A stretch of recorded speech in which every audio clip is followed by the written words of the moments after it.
the launch and a conversation about the new publication PÖTOPRENS by Pioneer Works is a part of the artist publishing section over there, organized by Printed Matter and EXILE Books. So together, artist and curator Edouard Duval-Carrié, artist André Eugène, and curator and editor Leah Gordon will reflect on the landmark 2018 exhibition at Pioneer Works and the themes and artistic voices highlighted within the companion book.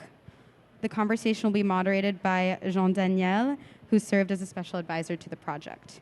I'm going to read brief bios for everyone and then pass the mic on. Edouard Duval-Carrié is an artist and curator who was born in Haiti and raised in several countries, including Puerto Rico and Canada. He was educated at McGill University, Loyola University, and the École Nationale Supérieure des Beaux-Arts. André Eugène is a sculptor and co-founder of the artist collective Artistes Résistance from the Grande Rue. In 2006, the International Slavery Museum in Liverpool, England, commissioned Eugène, Jean-Hérard Selleur, and Guyaudot to produce the Freedom sculpture, a permanent exhibition at the entrance to the museum. Leah Gordon is a photographer, filmmaker, curator, and writer. In the 1980s, she wrote lyrics and sang and played for a feminist folk punk band. Gordon makes work on modernism and architecture, the slave trade, the enclosures, industrialization, and grassroots religious, class, and folk histories. The moderator, born in 1962 with the gift of clairvoyance, Jean-Daniel Lafontant, was first initiated by members of his paternal grandfather in the city of Oungan. Did I say that right? Later, he was introduced to the tradition of his maternal ancestors as an unsi of Laku Jisu. Thank you.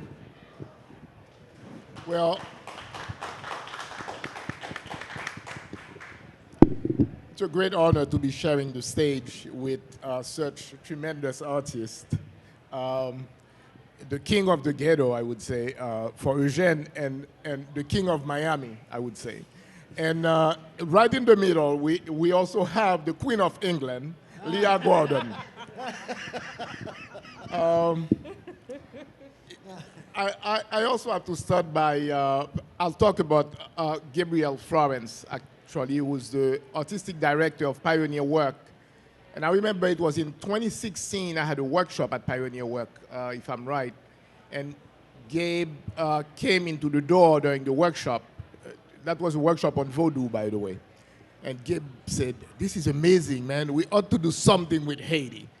And I think that was the beginning of the project, and I'm grateful for him for doing such a wonderful thing.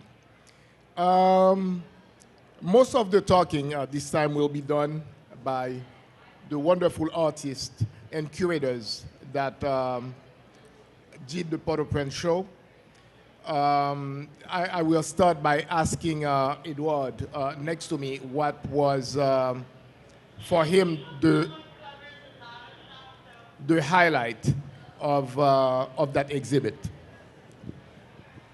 The highlight, you say. Is it on? Everyone has their own. Yes.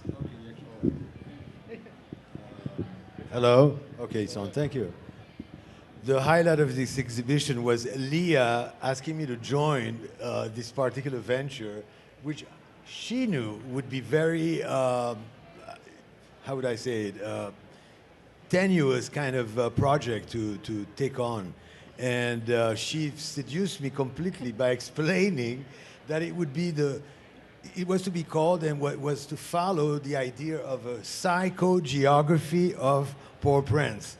By the way, you know, like the only thing I studied in my life was geography. So, I mean, I'm a geographer by professor. So I know, I mean, I've always thought, did she really push this on me to organize that, you know, because I'm a geographer? Anyways, the idea was very tempting. And the idea was to reunite and this is from what I understood, right? It was to look at Port-au-Prince and to find out pockets in Port-au-Prince or neighborhoods in Port-au-Prince where cultural production were happening and how historically they were tied, like to those neighborhoods. And when I looked at it, indeed, all the neighborhoods in question were always, and historically, even prior to the revolution in Haiti, were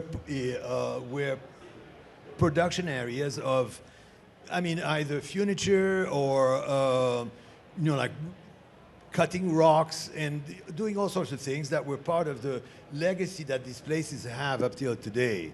And I found that very interesting, and we started looking at that. It had to be reduced because, the psychogeography of Port-au-Prince would have been a quite, daunting work to embark on. Anyways, the whole thing was slightly, we changed it slightly. She did. We all decided to change it and concentrate on three main areas. And I will let Leah talk more about it, and I'll give more tidbits concerning the organizing of that particular exhibit. Okay. Hi. So yes, maybe we changed it. We dropped the psycho. Or maybe we kept the psycho and dropped the geography. For me, I think what was always really interesting in Haiti for me is like the popular pockets of popular cultural creation, which I felt, for me, was very much lost in England, and so you could still feel that the majority class was still creating, I would say, at least 80% of the cultural production of Haiti. And there are a lot of historical precedents for this, but it was great to be able to use the city, look at these different areas of production, Grand Rue, Bel Air, Coffre-Feuille, Rivière-Foy, and try to really, besides also look at the work that's being produced contemporarily at the moment, to look at the history and try, and actually through lots of interviews and oral histories with all the artists, look back into the past of all these areas and to find, in a way, geographical as well as cultural and spiritual reasons that these still have remained as places of production. So, one interesting fact is Bel Air. As Edouard says, some of the roots of this cultural production go back even beyond, the Haitian Revolution, because Bel Air was always a place in the city where Marron slaves, runaway slaves, would hide. And this is one of the reasons in the city, and this is one of the reasons that Bel Air to this day has a much higher concentration of voodoo temples. So, it's got a big production of voodoo sequin flags. But I'd like to pass on to André Eugène that maybe can talk a little bit about the reason he believes Grand Rue is such an important, center of production, of artistic production in Port-au-Prince. Okay. Good morning or good evening, everyone. But my name is André Eugène, and then I'm from Haiti, Port-au-Prince. I'm not speaking English very well, by the way, and then I'm trying to speak. And my English is not so good. And then I'm a member of Artist Resistance because I got a group, is named Artist Resistance. Artist Resistance. We have many artists working together every time. And then you use same material, but you don't do same thing. That's the reason you have to see different thing in my work and in other work, whatever. For example, you doing Leah and Evel, you have to see same material I'm used. But each one is a different. For example, that's my piece. I'm using wood and metal and tires together. Okay, I remember a long time ago when I was play football, because when I was young, I was play football. And then Mano Chalmai was a mayor in Port-au-Prince. Also, in the soccer field, he takes some car everywhere, he put in the soccer field. And then, the way I'm living, you have many people, you have a profession, mechanic. And then all the mechanic, when you need some, for example, PS car park, and then you just go take some thing just to do something. And then me and Sele, I'm use the same thing, and then I'm take some high-end, whatever, is it for free. It's like 2001, something like that. And then I'm start to recycle something. And then step by step, something will be better for me. I remember the first show I have, a professional show, and Barbara Prezo. You see, she is the director, the South Africa, America. I remember that the first time I met Edouard Duval, when I'm carrying my piece, put inside, Edouard saw my piece. Edouard, oh, that's very good, it's very powerful. He said, you must go to working, keep going working. Edouard give me the idea, I'm just keep going working. By the way, I'm not to speak too much, and then if someone have the question, I'm ready to answer something. Thank you. Okay. There was a lot of challenges, but the exposure that the exhibit did have at Pioneer Work first, and then at MoCA was simply amazing. Edward, why do you think that particular exhibit had so much success? Well, it's a very big departure from what has been happening in Haiti for the last 40 or 50 years. And when I was confronted with the work, I was like taken aback, because it is truly a totally new expression in Haiti, which seems to stem directly from the trials and tribulations that the Haitian people are going through. And maybe during the 40s and 50s, there was in French they say engouement, I mean like just a total appreciation of this supposedly, how would I call it, primitive or naive tradition that was being very seriously exploited by certain merchants and stuff like that. But it still had a very, how would I say, very complex appreciation it was the first time the Western world was really given a chance to look at this very peculiar, I mean, not so peculiar in Haiti, of, you know, like what voodoo was all about. And it was very interesting to the rest of the world as to see that this religion was not as, you know, like as, how would I say it, demonic or whatever, I mean, like, that had been construed by the cinema, such, you know, like in Hollywood. So, I mean, the works, you know, like did attract a lot of attention when it just appeared, but it seemed to, you know, like to hide, I mean, to be like covering a whole set of preoccupations that the Haitians did have at the time, and was suppressed by, you know, like the different dictatorships in Haiti. When I looked at carefully at all the works done during that time, a lot of them are really, I mean, probably a cry to say, you know, like, look at these paintings. Of course, they were colorful, very well organized, very beautiful landscapes, very nice and tidy, organized, you know, like canvases. And when you really looked around in Haiti, there was really no such things. Do you understand? There was, I mean, it was very different what you saw on those canvases to what you saw in reality. So to me, you know, like, they were more of a standpoint, because first of all, the dictatorship under the Duvaliers and prior military juntas that governed the island were not very appreciative of any, how would I say it, any criticism whatsoever.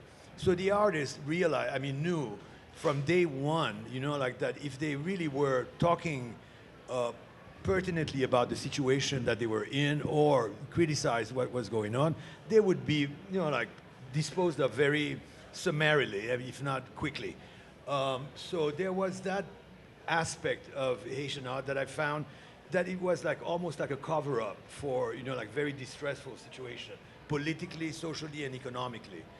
Now this veneer has just been, you know, like, thrown to the, you know, like, by the side, and we have a whole group of young and very how would I say it, very thorough artists, very dedicated to their mediums, very dedicated to what they are doing.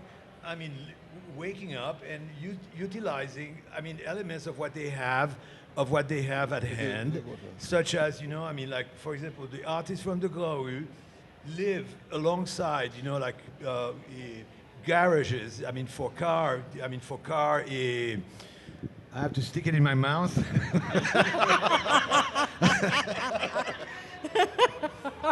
Anyway. I'm trying to speak.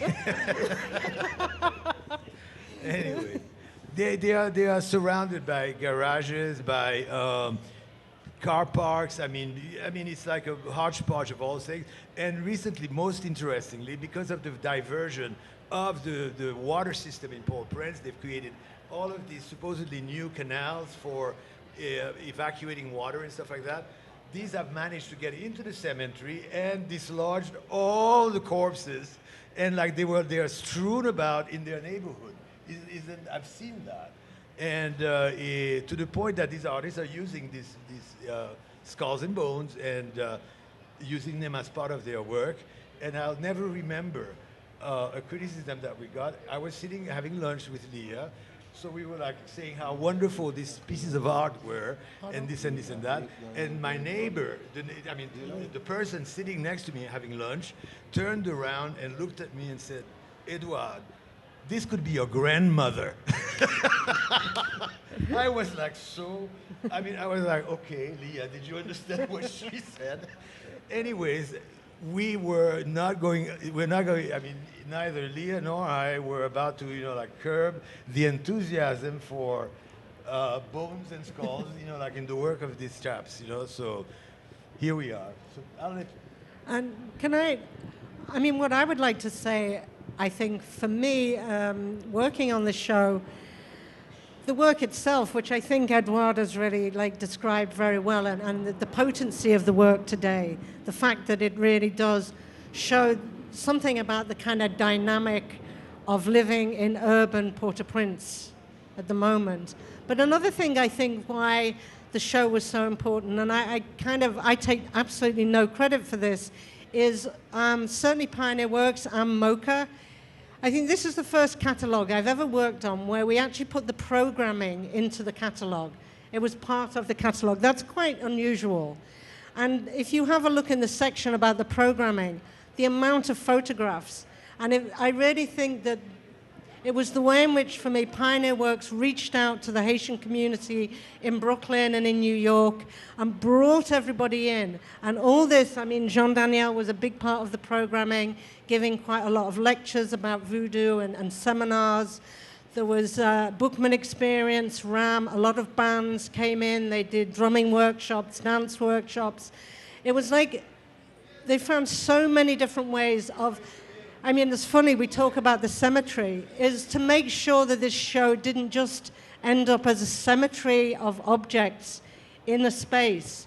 Constantly, Pioneer Works and all the Haitian community in Brooklyn and in Miami were coming in and making interventions into the space and just keeping the space alive.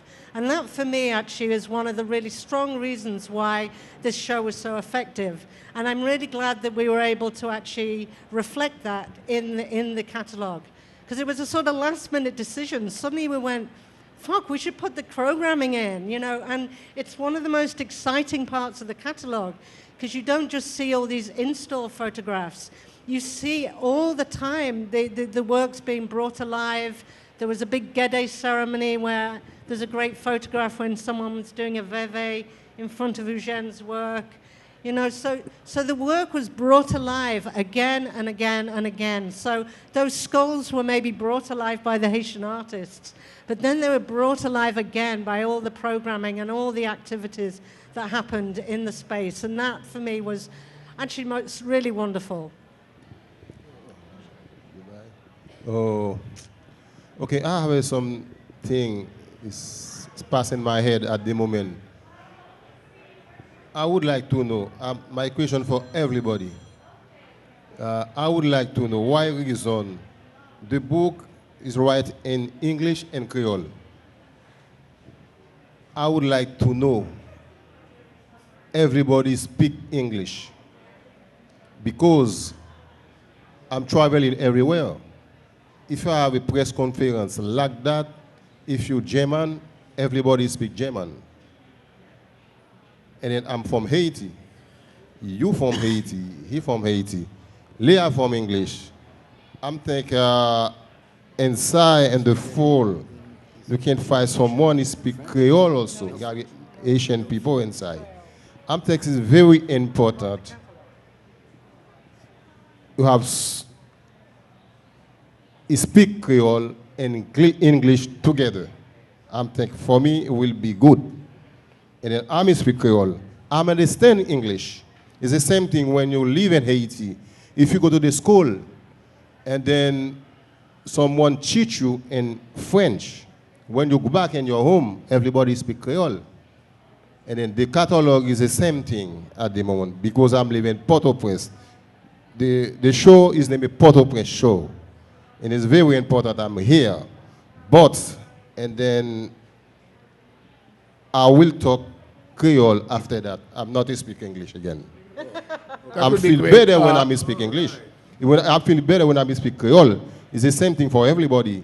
Your language, you have a more, but a thing to do. But anyway, and then next time when I speak Creole. I know you will speak English, but is that my language? My language is Creole. The catalog is a Creole in English. And then 3 persons, if you want to speak English, I speak Creole. Thank you. Is there anyone in the audience that speaks Creole that would like to translate as anyone? Creole speakers in the audience? I can see one person that's saying, my Creole is not so good, but no? We can do it. We can do it? Okay, very well. The two of us. Yeah. Eugène, the question that I wanted to ask, you can answer in Creole, evidently. As an artist, many artists from the exhibit have exhibited all over the world. You've been to Biennale, you've exhibited in Germany, in England, all over. What is for you the difference between that show, the Port-au-Prince show in Pioneer Works and MoCA, and the other shows, the other exhibits that took place in other places all over the world? What is the difference for you? Ok, d'accord. Je comprends ce que vous dites. Mais ce qui est important pour moi, dans le show, ça, par exemple, Port-au-Prince show, ça me senti, je connais le curator avec artistes, yo choisi meilleur bagay. Ça qui est bon, comme dans le nom artiste. No, just... I told him that he has to go step by step as we are translating. Yes. He said that the selection of the work was for him key because the pieces selected were extremely powerful. So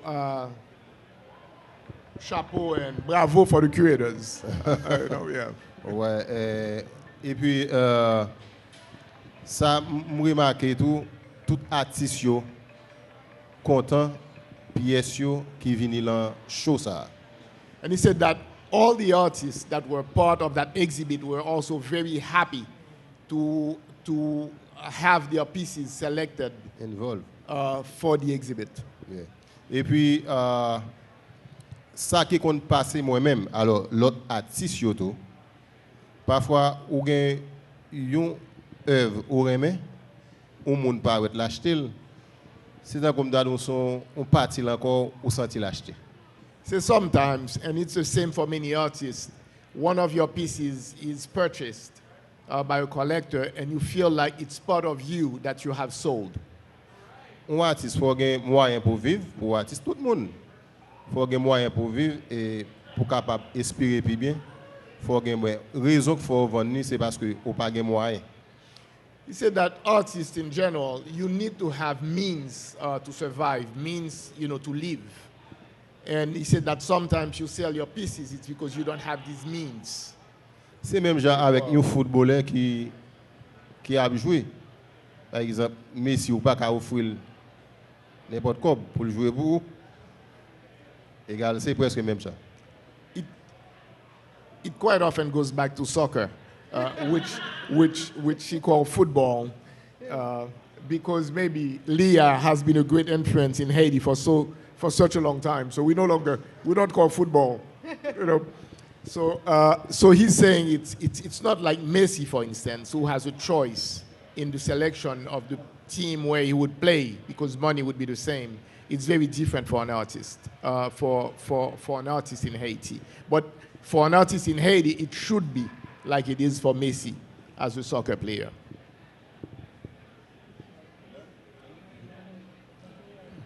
I have to tell you, Gabriel, you've selected the worst moderator you could have, you know. But if the audience could help me out, that would be great, because question is always part of a discussion. And I want to say another thing which is very important. Then put your microphone. I want to talk. I want to say something about this exhibit that I found really interesting. Of all the surveys and all of the books on Haitian art that I have seen, this is the first one that took a very novel approach of really finding out and really presenting the artists from where they were producing. And this, it was not done through the prism of a gallery in Port-au-Prince. It wasn't done by a museum. We had to literally, me and Leah, go down and really look at what they were doing in their workshops, in their environment, in their, in wherever they were. Sometimes it was, quite daunting to do these kind of surveys, but we did it, and it was truly, trying to present not only these artists, but the whole context from where they were producing.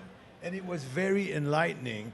Me as an artist from Port-au-Prince, I'm not from those neighborhoods that they come from. It's a larger city than just that. But it is interesting for me to have really studied and visited these spaces, which I had passed through, but trying to understand how they were, connected not only with history, but with the community itself was quite revealing. And each neighborhood had a quite peculiar and very interesting thing about them. As she said, the Bel Air area.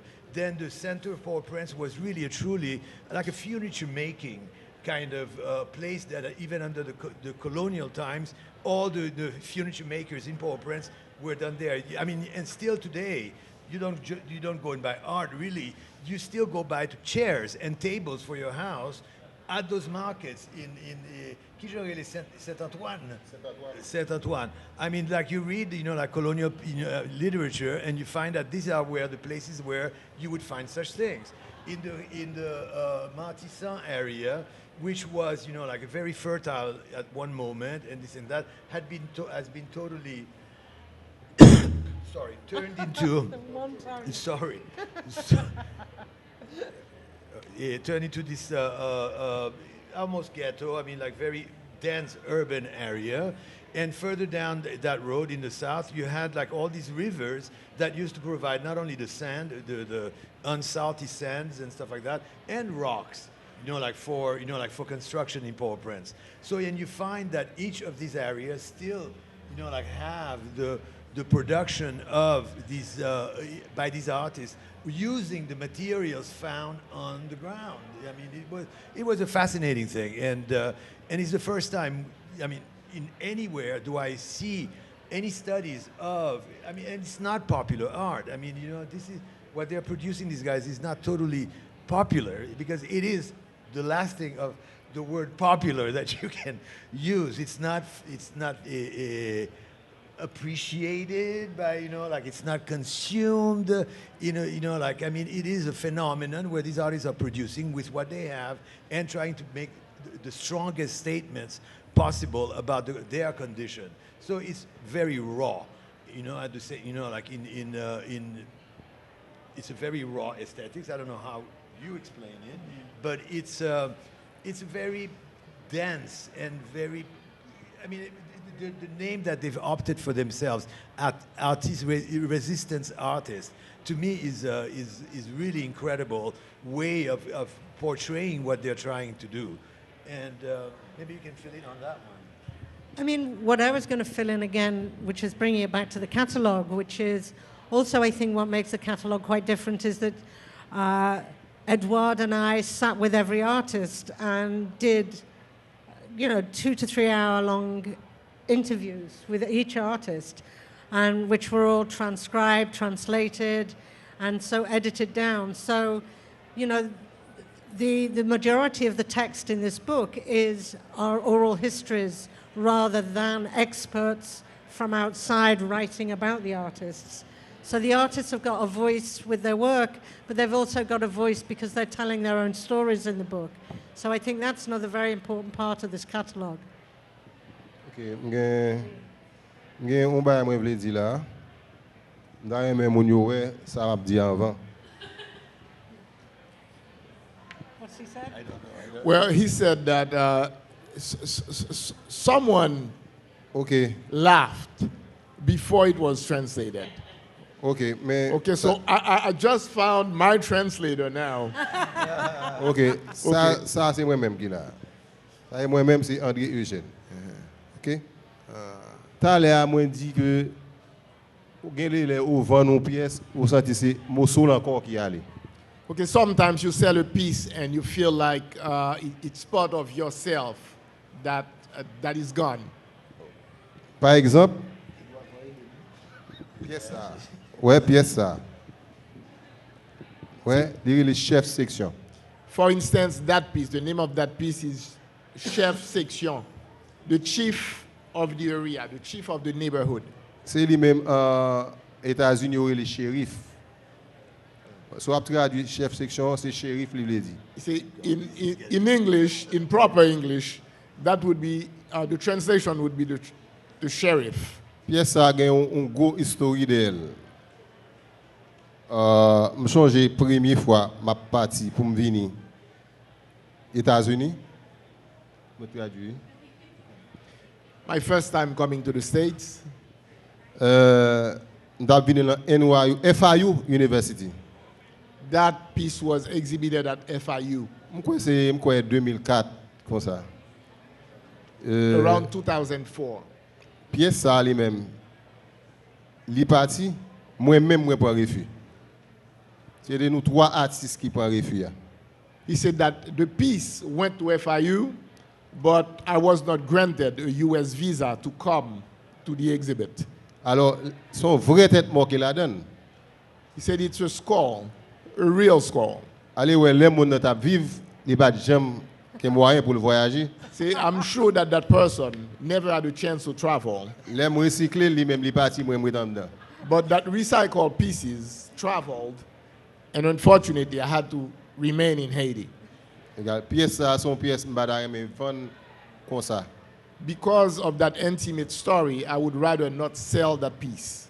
Ouais, parce qu'il y a un pile de là, quand moi, il y a un bon story de elle tout. It's been with me for a long time, and there is a solid, rational and narrative behind it, and I would like to keep it. Parce que dans la vie, tout ça qui est mal ou qui a transformé le fait venir bien beau. In life, everything that is bad, you can also convert it and turn it into something positive. OK. On y a nous voir la pièce ça. Ça lui-même, c'est une fille qui a gratté l'absenti. Well, I'll pass that on to Edward for translation. Certainly not. He said, look. He said C'est juste that, parler de chômage. okay, that particular piece, it's a piece of a lady scratching her private parts and smelling it. Edward. Something like that. What do you want me to add to that? Ça aussi sont des pièces moi aimé qui a une histoire d'elle. Bon, raison qui fait le faire ça parce que Haïti a trop de chômage, pas de travail, en pile fille les yo gen chômage, yo prend un nèg la enceinte li yo. Et puis li la gil, les va le manger pour l'autre la enceinte encore jusqu'à ce bon. Il flat down. The reason why he created that piece is because in Haiti, the rate of unemployment is extremely high. And for that reason, women have a tendency to get pregnant as a mean, if you want. No, it's not because they want to get pregnant. It's Well, because they are as- prostituting themselves. Let's be clear. Well, yes, as a mean to get money. They don't And want. the problem is that they get some of the money, they get pregnant, and then yet again and again and again, they will get pregnant, having many children, seeking that money because of the lack of employment. Avec pièce ça c'est le plus gros dans show la pièce pas mieux. Ça c'est Zuli. Ça c'est Zuli Mwelel. C'est le plus gros et lui-même yo fait cérémonie devant là dans show là, dans Pioneer Walk. This is one of the largest pieces that I have, that I had at the POTOPRENS exhibit. Bon, ça c'est une trois pièces ça yo. M'da aimé gen moyen pour me quitter yo pour petite moi. Okay, these three pieces, I would like to keep it for posterity, and I would like to leave it to my estate.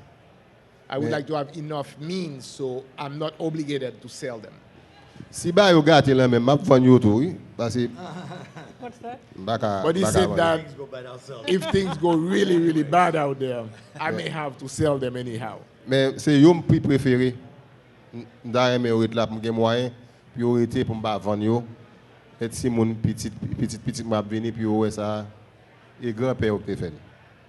Okay, so he would like his Edward, help me there. His descendants to have access to them and for them not to be lost around Yeah. and hopefully that they can do something for their families.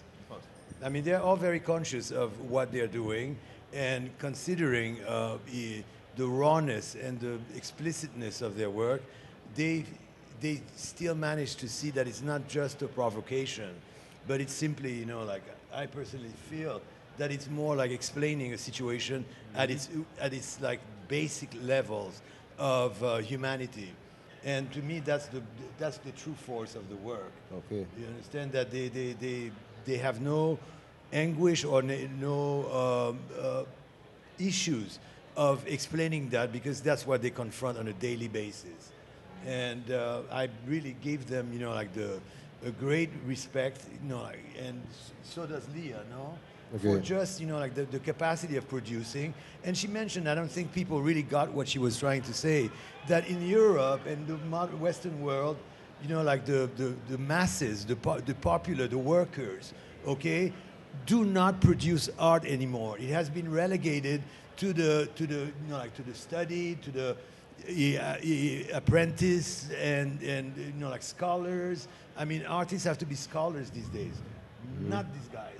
You know, like because they are issued from a certain rawness that permits them to really explain themselves and to give back to their communities and to their country something that is real and something that is truly, I mean, a testament to their times and their tribulations. Because, you know, like, I mean, it is what it is. And, I mean, Leah said that, and I saw everybody's face, and it looked as if nobody really. What is she talking about? What did you say? The fourth, the urban. There was a word that you use all the time, which is Oh, the majority classes. the majority classes. Okay, maybe majority class is not what really defines, you know, like the working class in the United States. No, but the majority class in Haiti definitely defines the poorer classes, I guess. Yes. Certainly, that's what. I mean, there's one thing I would like to ask Eugène to describe is the first time I visited his atelier, which was in 2006. There's a sign above the gate that says Musée d'Art. And I think it's a very important part of Eugène's practice if he could explain why he calls it a Musée d'Art. Because I think this is a really important part of a kind of Eugène's attitude and practice. Okay. Yes, I would like to kind of recenter around the exhibit. We're going to let Eugène make his point. But before that, I have the pleasure to introduce to you our new translator, my esteemed friend, Professor Petrushka Moïse, who raised her hand just now and volunteered to translate for Eugène. And yes, she did. And she also told me that she will move her chair next to him so she can gracefully continue the translation. Thank you so much, Petrushka. And give her a big applause for that. Yes. That's correct. And it's a pleasure to have you here, Petrushka. Maybe it's for free, it's not. I don't know. You're going to have to negotiate that. Yes. What with If we could have the chair, yeah. Yeah. Comme ça, bien frappé. C'est ça. Et puis, on switch. OK. Comme étant donné, c'est un fouillé. Question t'as l'air de poser. Non, l'aime dit pièce qui parle de chômage, hein.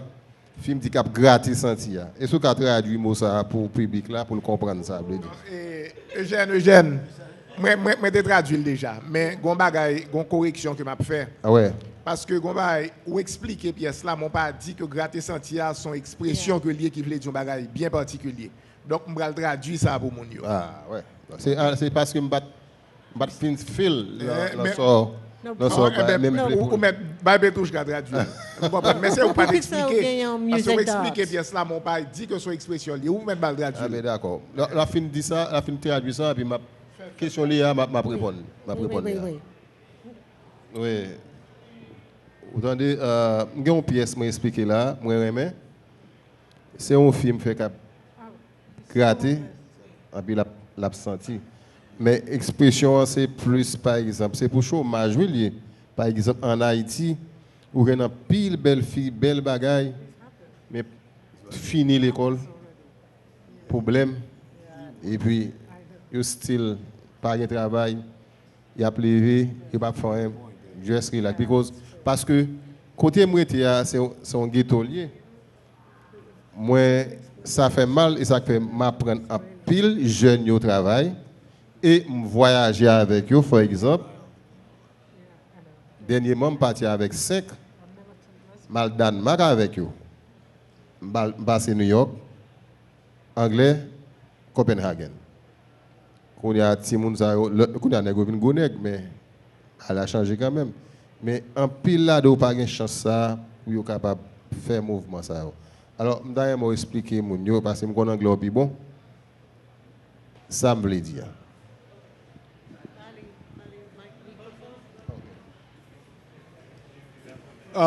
Before we get into that, roughly we have how much time? Yeah. We have 10 minutes left? 10, 15, okay. Petrushka, if we can translate that in about half a minute, yes. Maximum 1 minute, that would be great. And we're going to, yeah. And, okay, so Eugène was explaining that his favorite piece is Gratisanti, right? Gratisanti would translate to scratch and sniff. And it's a representation of a woman scratching and sniffing. However, in his way of utilization of that term that has been said, he would see that there was a lot of the youth that did not have opportunities. And so it really made him lament that coming from the ghettos, or the neighborhoods that he is coming from, that these students did not have these opportunities, these women did not have opportunities, these artists, young artists did not have opportunities. So he made it his initiative that every time that he created art, that he gave them the space to do so, and also that when he traveled, he took the youth with him so that they could be exposed. So he's taking them to Denmark, he's taking them to Europe, every time that he has an opportunity. But even as much as he has done, there's still a lot of young who do not have these opportunities. So that I'm gonna put my little spin on it. The ability to scratch and sniff is to know yourself and to have that ability to take it further. I did, okay, Correct. Okay, okay, we only have 10 minutes left, a little bit less maybe, so I think it's time maybe to go to the questions. And we have some serious academics amongst us today. And what are you looking at? Including, apart from Petrushka, I mean, please, if you have any questions, or anybody else in the audience. I'm ready. Yes, Pamela. Pat. Yeah, Pat. No, I have a question, I guess, for the group with this project. Some of the reviewers talked about this project and the show as an effort to push back against, what do they call it, kind of trauma porn, or, this kind of voyeuristic lancing into suffering. And I mean, when I hear that kind of discussion about Haitian art and Black diaspora art, I always think of Toni Morrison saying that there's a beauty in the ugly, and we have to confront both at the same time. And so I just wondered, whether that critique shaped how you decided to curate what you included, what you excluded, or your thoughts on that. It's evidently, first of all, I'm Haitian myself, so I would be like a subject of study too. I think that first of all, as I was trying to make sure that people understood, is that Leah's point of view on art is not coming from art school, dialectics or whatever. I mean, her point of view is very much looking into the production done at a level, I mean, an economic level that has disappeared in Europe. And from that, I mean, I realized what she was trying to do, and it's done with the utmost respect, because she really believes that this art is truly an excellent expression of of whatever the popular, expression any country could have. So I embarked with her, because I knew that this was the precept of this exhibit. It was not to be a voyeuristic kind of, let's study the poor people from Haiti or do something like that. I mean, it was truly taken from another angle, and I went along with it. I mean, and yes, it is disturbing. Yes, it is, but Haiti is disturbing. The situation in Haiti is disturbing, and more so these days. So, I mean, it's the history of that particular nation. It's the history of, of colonialism, and colonialism pushed, at the utmost. You understand that they had a reaction so early on that the Haitian people themselves, are still figuring out what to do with themselves. You understand? And it's a very complicated situation. And to look at its cultural production, to me, is a lesson for the rest of the planet. I mean, I certainly would say for me that my real interest in Haitian art is a class interest. And it is a real interest in what we have lost in certainly Britain, in Europe, which is a working class production of art and culture. And it's, I mean, I'm from a very lucky window of opportunity, which wasn't very wide, and I managed to leap through it when working class kids could actually go to art school and could afford to. That has finished. That finished a long time ago. That window closed behind me almost. And I think that has a real effect on art and cultural life in England. I think the most exciting other thing that's ever happened in England probably is rave culture. Because rave culture, again, and punk, was actually people saying, I don't have to know how to make music to be in a band. Rave culture was like, just people taking over spaces. And I feel that and then of course, both of those things got closed down by Thatcher's government. But in Haiti, there is still this freedom. There is still a class freedom to produce art. And I think it comes from voodoo, because there's a class freedom to produce the religion and spiritual culture, which actually underpins most of the visual arts. So that's what's really comes from me. And I can understand that it can be, you can criticize me because it looks like I'm choosing all this like voodoo spectacular art, but that actually is the nature of the work that is made. And it's not on aesthetics that it was chosen. It was definitely, you know, I used to be in a revolutionary socialist party when I was younger, the SWP. Just give it a, you know, this is, I also used to be the van driver for the Communist Party. So, you know, this is where I'm coming from. I'm finding in Haiti what I feel that my class has lost in Britain. And that's why it's so important for me. We'll quickly go to the next question, yes? And then after that, we'll go to you, Kevin. Yes, ma'am.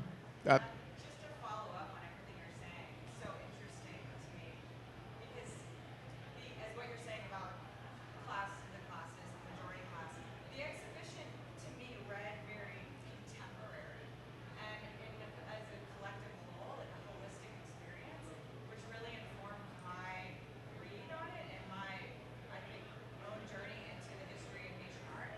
And I'm wondering what has happened since the exhibition, since it's been 3 years.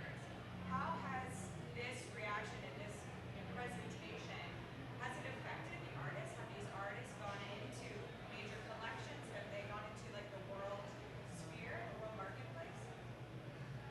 I mean, personally, I would say it doesn't seem to have. And I'm kind of going to tell another anecdote. The one good thing is that Artist Resistance and the Ghetto Biennale have been invited to take part in Documenta next year, which will really be a fantastic kind of visibility for their work.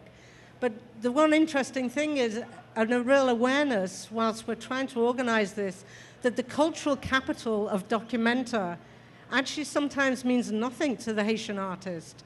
I mean, they're all very excited because they know they can apply for visas. And if they get a Schengen visa, that gives them more chance of getting a US visa.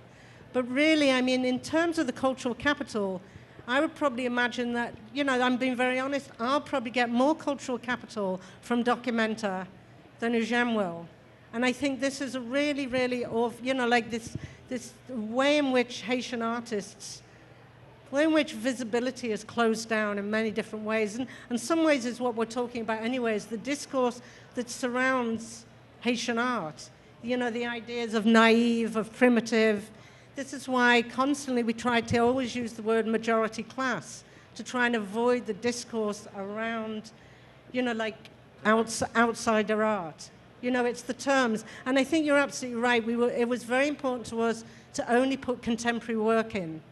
You know, to say this work is contemporary art and to definitely place it within that discourse. This is very honest of you, Leah. But to answer directly to your question, I can speak of one particular artist, Mirlan Constant, who has been recently acquired, I mean, the last 2 years, I would say, by 6 or 7 museums. And I know that the Fowler is planning a large retrospective of her work. It was supposed to be in 2022, but it was recently postponed, and it will be at the beginning of 2023. So she has been acquired, and I think she's also going to the Biennale of Venice following the Pioneer Work exhibit. And I don't think she's the only one. Okay. Now, Kevin? I guess I have a two-pronged question. I'd like to know what role the earthquake took on artistic production and what role the earthquake had on the curatorial process. Alors, question, c'est qui ça dit? Qui ça qui a affecté le tremblement de terre? Qui ça a changé tout le débat? Je comprends. Production. OK. Ça qui a changé le travail après le tremblement de terre, c'est un pile de monde qui mourit. Mais comme moi, c'est filles qui produisent monde, égal. L'aime bien travail qu'on a fait plus filles dans le travail, mais longtemps on fait plus garçons. Même comme c'est filles pour produire tout le monde, égal on fait plus filles dans le travail. Avec quelques bagailles, par exemple longtemps on mettait poudre. Poudre c'est ouais Jean ça y a. et ou regarder les yo prend moun yo en bataille figure tant comme moun qui poudre tant ko guider. C'est le type de bail ça moi réaliser. Can you change for me? Thank you. Before the earthquake, he would produce more male figures. But after the earthquake, he came to the realization that women produce nations. And so he then started making more female forms. And then another feature was that there were more powdery images or images with dirt because there was a lot of people who had died. So it was as if you were reaching into the earth and pulling out these imageries. And so they had the look of the Gede because the Gede is our celebration of the dead. Yes. I can attest that these artists were long in production before this earthquake happened. So when I first met them, the work had the strength and the force, and I was quite startled when I first saw it because it was almost, like a revelation and an anti-Haitian art movement. Because I mean, they were like coming from, from nowhere, from what I understood, and brought this aesthetic, this vision, literally. I mean, at the beginnings, I said, "Oh my God, this is a vision of hell," but no, it's not. It's a vision of the reality of, like the situation in Haiti, and I was quite startled that they were like so bold and so, so direct about, like confronting that and making sure people saw it. And the first time I went there, I had been invited to do.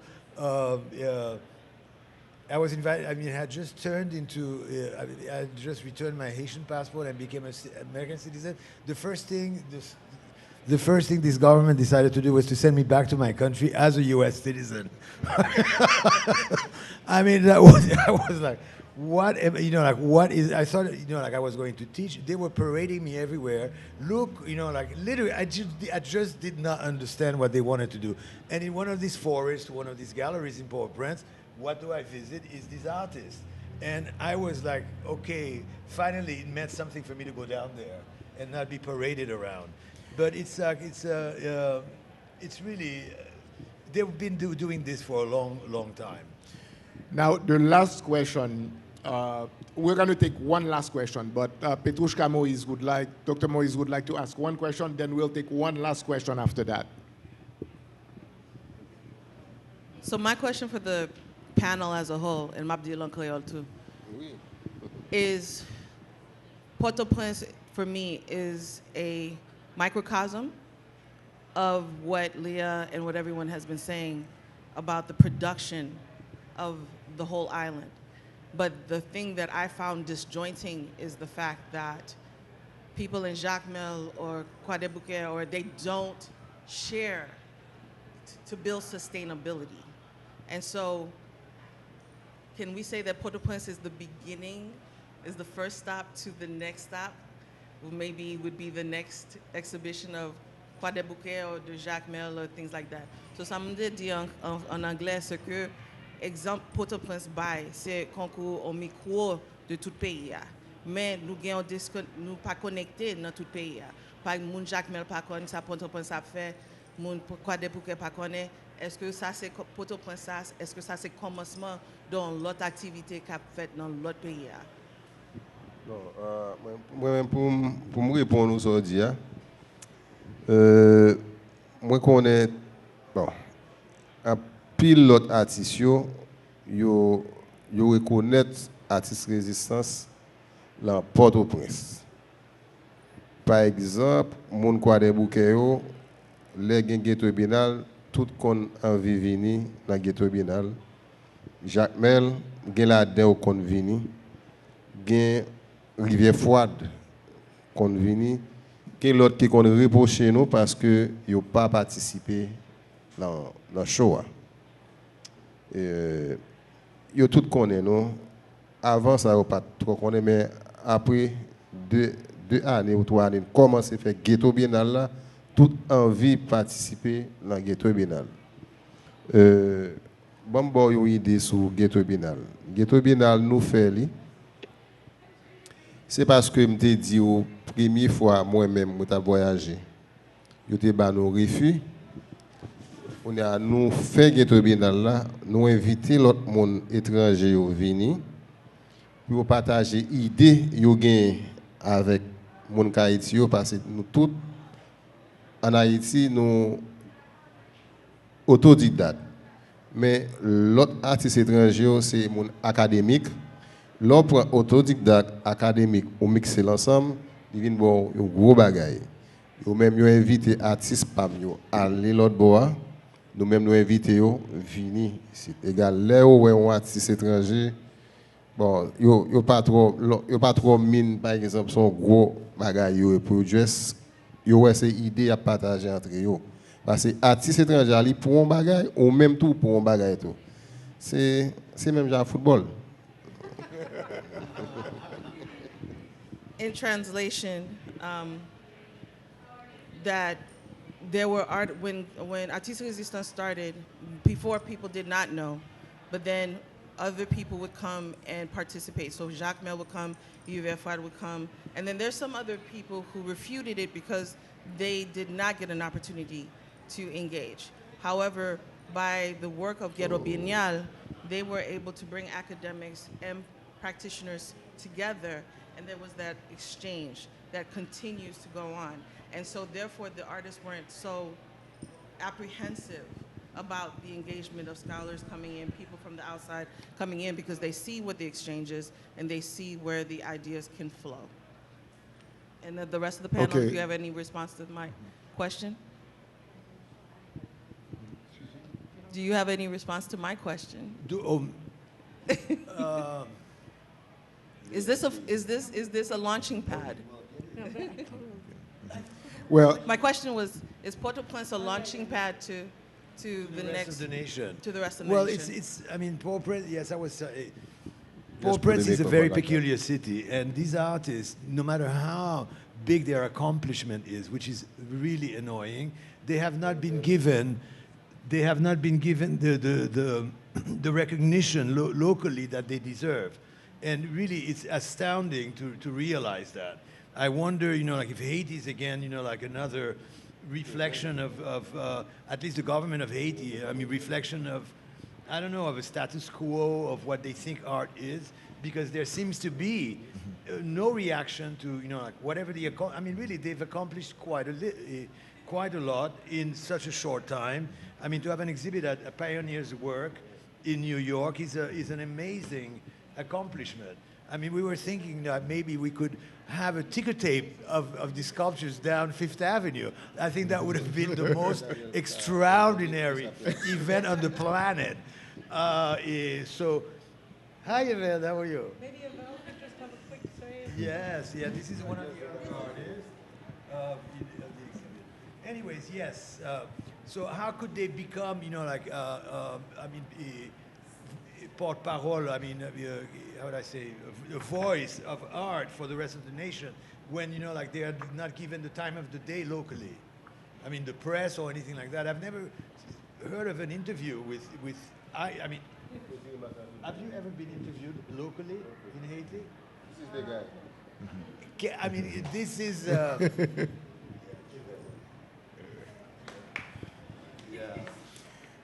I mean, Leah has been working in Haiti for the what? Last 30 years? And not some given people say one 250 years. and not been given, like nobody asked her a question in, like, I mean, to inform of what her activities have been, what have she's managed to do and stuff like that. I found that totally outrageous. And it's a sad state of affairs. So if Leah cannot have a word to say in the radios in Haiti, who else? I mean, Yeah. Evel is going to say a few words, but I have questions for two people. One is for Gabriel Florence from Pioneer Works, and the other one is for Kevin from MoCA, the Museum of Contemporary Art. My question, Evel, soit dire, mais dis-lui après ça pour me passer par eux. Mais oui. Ça qui est important pour moi dans l'exposition, ça, projet, ça, c'est qu'ils font paquet gros bagailles pour plusieurs artistes qui sont dans le pays d'Haïti.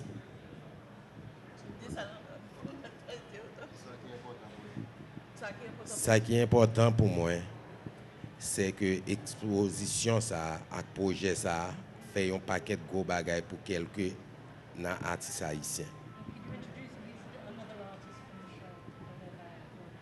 Yes. This, as Eugène was demonstrating in the book, this is EXILE Woman.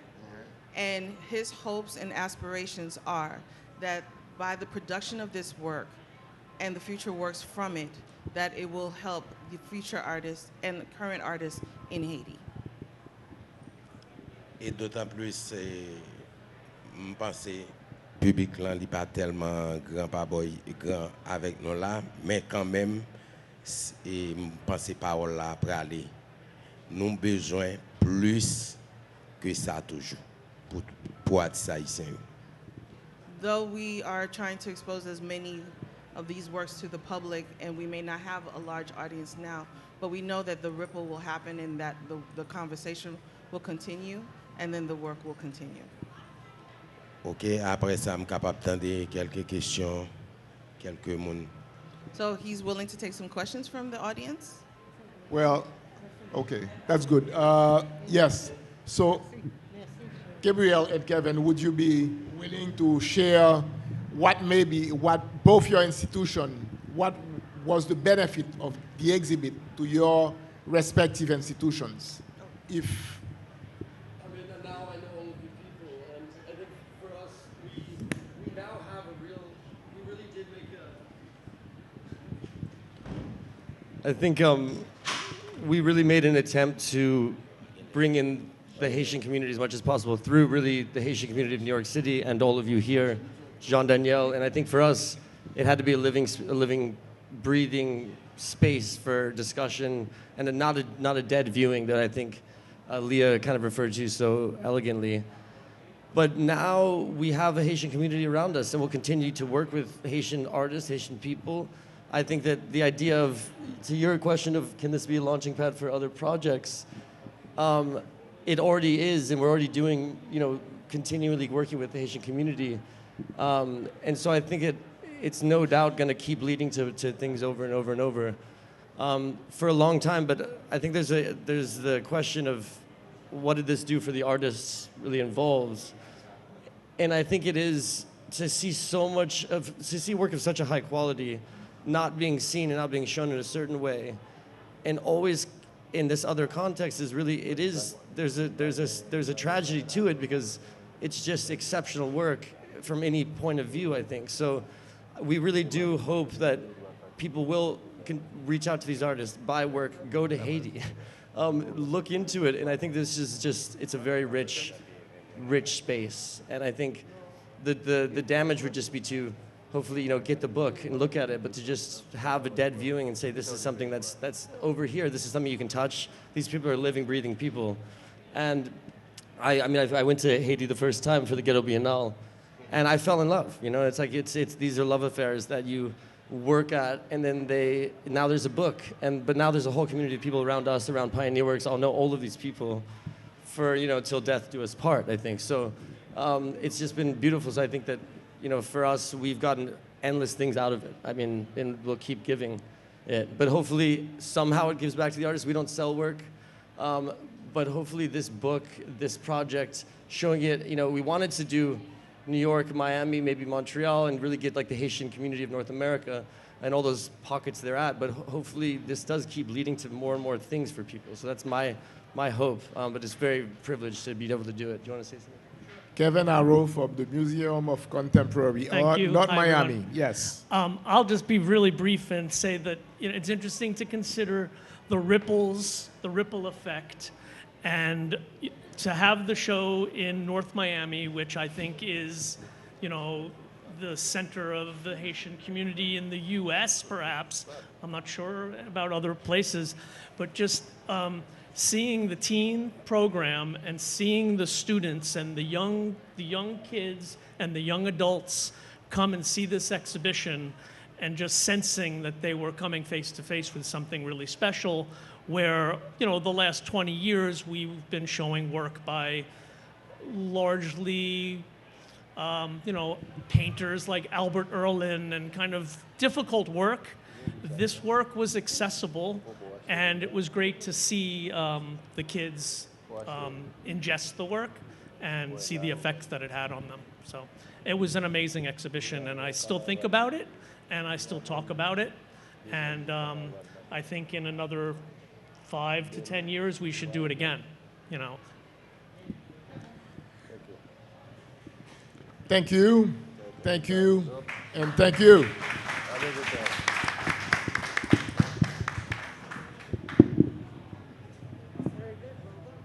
Thank you very much. That was fantastic.